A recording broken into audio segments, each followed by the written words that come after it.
और वे गरासिनियों के देश पहुंचे जो झील के पार गलील के सामने था।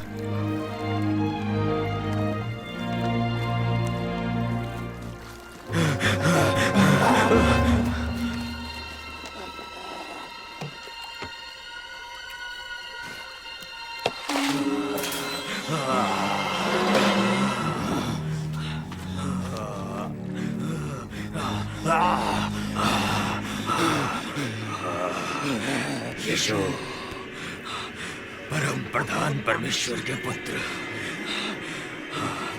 आप मुझसे क्या चाहते हैं? मैं आपसे विनती करता हूँ, मुझे दंड ना दे। क्या नाम है तुम्हारा?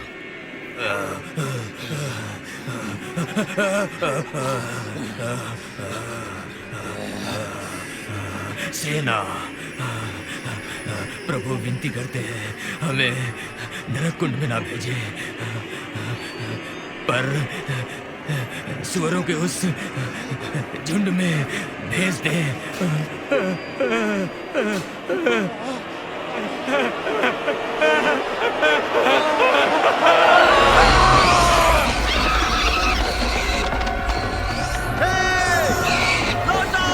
रुको, रुको! और दुष्ट आत्माएं उसमें से निकलकर सुअरों में समा गई।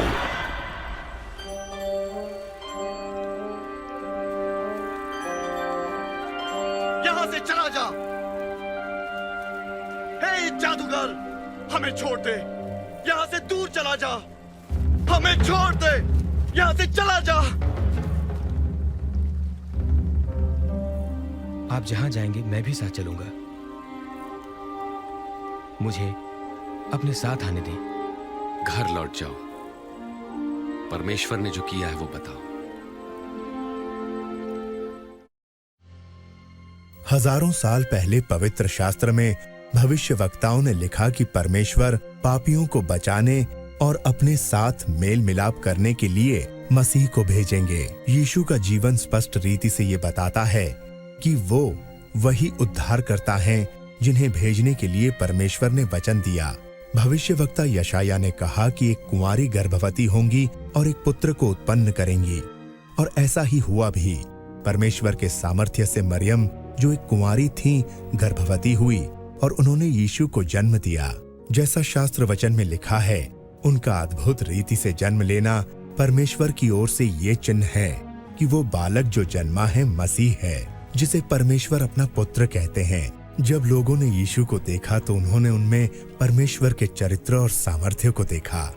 उन्होंने लोगों को चंगाई दी और उनके पापों को क्षमा किया। उन्होंने लोगों से वादा किया कि उन्हें अनंत राज्य में स्थान मिलेगा। यीशु ने अपना जीवन बलिदान किया और सब मनुष्यों का दंड स्वयं सहा। उन्होंने मृतकों में से जी उठने के द्वारा ये प्रकट किया कि उनकी सामर्थ्य मृत्यु की सामर्थ्य से कहीं ज्यादा है।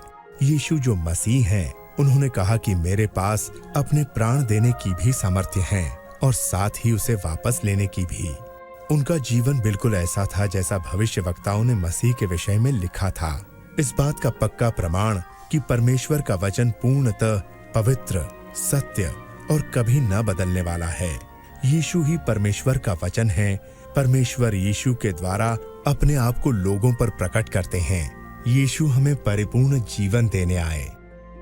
आदि में परमेश्वर ने आदम और हव्वा की रचना की थी ताकि वे उनकी उपस्थिति में आनंद से रह सकें, लेकिन उन्होंने परमेश्वर पर अविश्वास किया और उनकी आज्ञा को नहीं माना। उस लज्जाजनक कार्य ने उन्हें परमेश्वर से दूर कर दिया।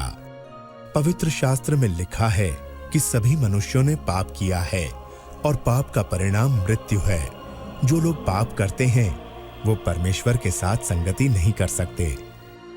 जिस प्रकार परमेश्वर ने एक मेंढा अब्राहम के पुत्र की जगह मरने के लिए उपलब्ध कराया, इसी प्रकार परमेश्वर ने यीशु को आदम के वंशजों की जगह मरने के लिए भेजा।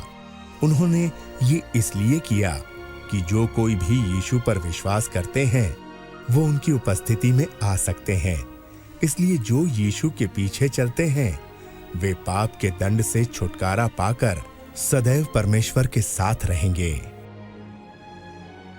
जब यीशु मुर्दों में से जी उठे तो उन्होंने अपने चेलों से कहा, हर राष्ट्र में मेरे नाम से लोगों में ये प्रचार किया जाएगा कि परमेश्वर उनके अपराध क्षमा करते हैं जो अपने पापों को छोड़कर उनकी ओर फिरेंगे।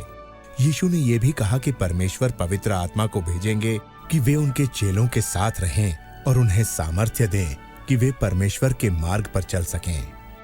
जब एक पापिन स्त्री ने अपने पापों से मन फिराया और यीशु के पीछे चलना शुरू किया, तब यीशु ने उससे कहा, तेरे पाप क्षमा हुए, तेरे विश्वास ने तुझे बचा लिया। यीशु ने कहा, जब लोग पूर्ण सच्चाई से परमेश्वर से प्रेम करते हैं तो उसका प्रमाण है कि परमेश्वर ने उनके अपराध क्षमा किए।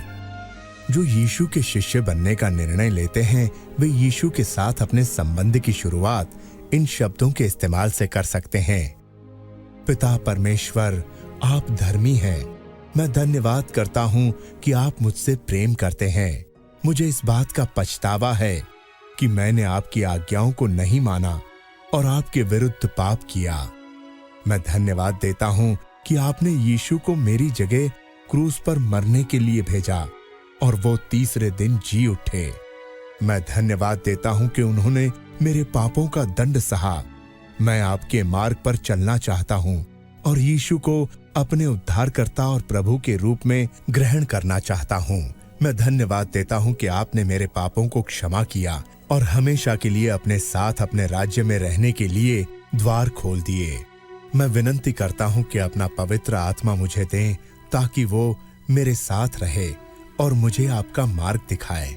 वो मुझे सामर्थ्य दे ताकि मैं अपने पूरे मन से आपसे प्रेम रख सकूं, ताकि मैं ऐसा जीवन जीऊं जो आपको पसंद हो और इस दुनिया में हर जगह लोग आपकी स्तुति करें। आमीन। यीशु ने अपने शिष्यों के बारे में कहा, मेरी भेड़ें मेरा शब्द सुनती हैं और मैं उन्हें जानता हूं और वो मेरे पीछे चलती हैं।